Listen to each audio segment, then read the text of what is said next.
ವೈದ್ಯರ ನಿರ್ಲಕ್ಷ್ಯಕ್ಕೆ ಮಗು ಸಾವು ಆರೋಪ, ಬಾಲಕಿ ಪೋಷಕರಿಂದ ಪ್ರತಿಭಟನೆ, ತಪ್ಪಿತಸ್ಥ ವೈದ್ಯರ ವಿರುದ್ಧ ಕ್ರಮಕ್ಕೆ ಆಗ್ರಹ.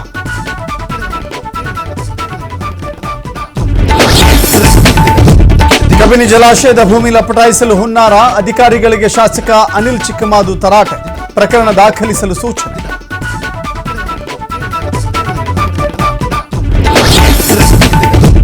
ಸ್ಮಶಾನಕ್ಕೆ ದಾರಿ ಬಿಡದೆ ತಂತಿ ಬೇಲಿ ಹಾಕಿದ ವ್ಯಕ್ತಿ, ಹಣ ಉಳಲು ಜನರ ಪರದಾಟ.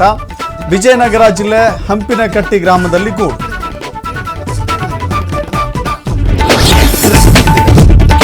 ಕೇರಳದಲ್ಲಿ ಮುಂದುವರಿದ ವರುಣನ ಆರ್ಭಟ, ಕಾಸರಗೋಡಿನಲ್ಲಿ ಉಕ್ಕಿದ ಮಧುವಾಹಿನಿ ನದಿ, ಮಧೂರು ದೇವಸ್ಥಾನ ಜಲಾವೃತ.